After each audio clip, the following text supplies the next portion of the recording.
All right, Nayan, you are a huge Lord of the Rings fan. My hottest take in all of film history. I love movies so much, but my hottest take is Lord of the Rings, the original trilogy, it's good, but it's not great. Hottest take, we all have one. Don't roast me in the comments, please. But Do it. New Lord. No, don't do it. Don't do it. Nayan has worse ones. A new Lord of the Rings movie is in development. It's called The Hunt for Gollum.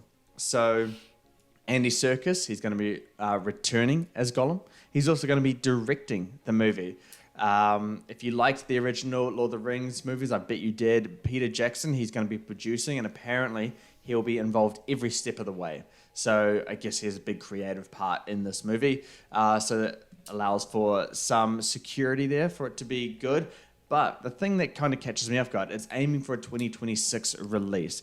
This movie is early in script development and 2026 release, which is in a year and a half away. So, Nayan, what are your thoughts on the fact that we got this movie, the concept of The Hunt for Gollum, the 2026 release, and does Peter Jackson allow you to feel positive or optimistic for this movie? I can see this being released in the last half of 2026, if not the last quarter. So there's still plenty of time, especially if Peter Jackson and Andy Serkis is working tooth and nail to finalise the script. I'm excited for it, for sure. When you first sent me this information and when I first saw it online, all that was said was new Lord of the Rings film to be made, and I was like, fuck, they better not be remaking the original three. I was actually livid. I was getting so mad, and this was when I woke up and went in the shower. I was just so angry in the shower, like scrubbing hard and shit like that. But that's what it was announced, bro. Like, because I was just before bed and I saw that. And I was like, what the hell? Why?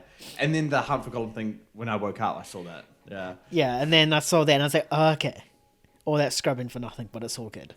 But yeah, the only thing I have a bit of an issue with is Andy Serkis as a director. I mean, he's not really known as a director. It's more as an actor and a mocap actor as well. That's his strength. I can't remember. I know I've seen stuff that he's directed, but I can't think of it at the top of my head. But that's probably the main concern. If it was Peter Jackson directing, my hype levels would be right up there. But I do feel reassured that he is producing it and he is going to be there every step of the way. That term, every step of the way, I'm going to assume is in regards to writing and helping Andy Serkis direct it as well. So he might be like an uncredited co-director technically. But and I'm interested to see where the story's going to be. Obviously, it can't happen after Return of the King. It has to be before. So, and who's hunting Gollum and why? He doesn't have the ring. Yeah. I want to know the story already. Well, what's the premise, Peter Jackson and Serkis? What is it?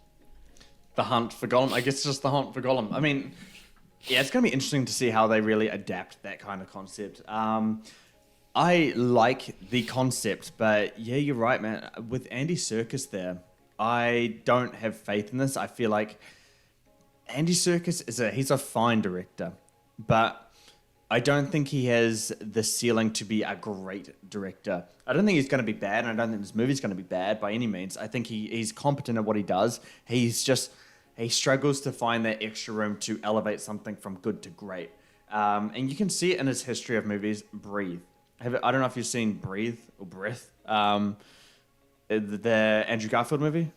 No. And I saw that one, and that movie has the kind of drama to be an Oscar Academy Award nominated movie. It's about Andrew Garfield's character. He just kind of gets like a disability from like the neck down or something like that. So he becomes fully paralyzed, but he's like a smart guy.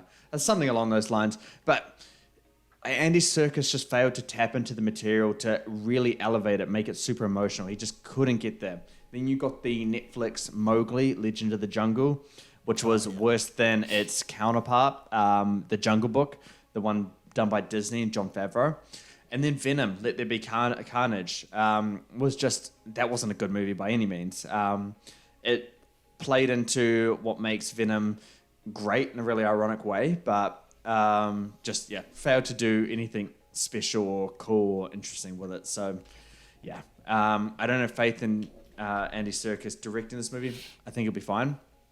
Couldn't honestly couldn't give a shit about Peter Jackson producing. He produced Mortal Engines. He made The Hobbit.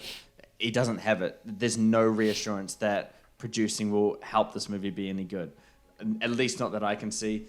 If this movie is slated for December 2026, I'll feel much more comfortable. But if they say, summer 2026 release, I'm like, you're in early script development. Unless you shoot this movie in 60 days, I don't see it making it, at least where post-production in terms of VFX and editing is good enough, or the script development stage was rushed. But this does feel like something that Warner Brothers is doing to really, get back into IP, man. Like they're doing the Harry Potter series again. Of course, they're going to milk every franchise they got. It just feels like something that's forced. I hope there's a real reason to tell the story, but I just don't have faith. What about you guys? Are you guys excited for The Hunt for Gollum? It's coming sooner rather than later. Andy Serkis as a director, have you seen any of his movies? Do you think that he's good as a director? Can he make this good? Perhaps because Gollum's his baby, he might actually be able to do something special with it. Who knows? Whatever you think, what do you predict? Let me know down below. I'll have a chat with you from there. All right.